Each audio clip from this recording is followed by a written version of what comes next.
بہت عرصہ پہلے کی بات ہے، نجم الدین نامی ایک بادشاہ اپنے عدل و رحم دلی کے لیے دور دور تک مشہور تھا۔ اس کی رعایا اسے اپنے باپ کی طرح چاہتی تھی۔ اس کے سلطنت میں کوئی بھوکا نہ سوتا، کوئی بے سہارا نہ رہتا۔ لیکن ایک دن کچھ ایسا ہوا کہ سب لوگ حیران رہ گئے۔ محل کے سامنے ایک دن سپاہی ایک پراسرار قیدی کو زنجیروں میں جکڑ کر لائے۔ اس قیدی کا چہرہ نقاب سے ڈھکا ہوا تھا اور وہ مسلسل خاموشی سے بادشاہ کو گھور رہا تھا۔ قیدی پر الزام تھا کہ وہ سلطنت کے خلاف سازش کر رہا ہے۔ بادشاہ نجم الدین نے قیدی کی طرف دیکھا اور کہا، اگر تو بے گناہ ہے تو میں تجھے رہا کر دوں گا، لیکن اگر قصوروار نکلا تو انصاف ہوگا۔ قیدی مسکرایا، ایک ایسی مسکراہٹ جس میں راز چھپے تھے۔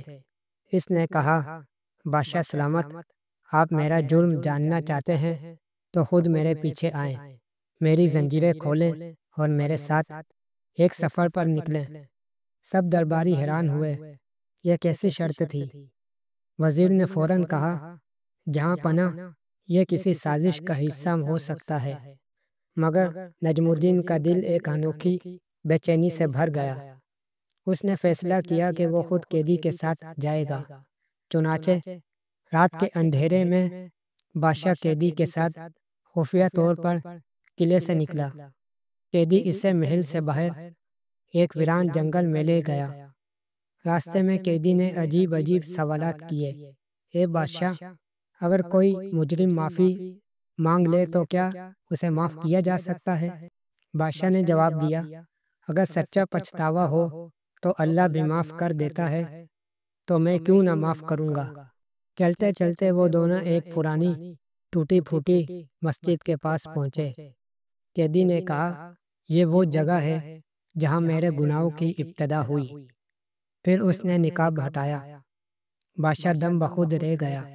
قیدی کوئی اور نہیں، خود نجم الدین کا بڑا بھائی شمس الدین تھا، جسے برسوں پہلے بغاوت کے جرم میں جلا وطن کر دیا گیا تھا۔ شمس الدین روتے ہوئے بولا، میں نے دولت اور طاقت کی ہوس میں بغاوت کی، مگر جلا وطنی نے میرے غرور کو توڑ دیا۔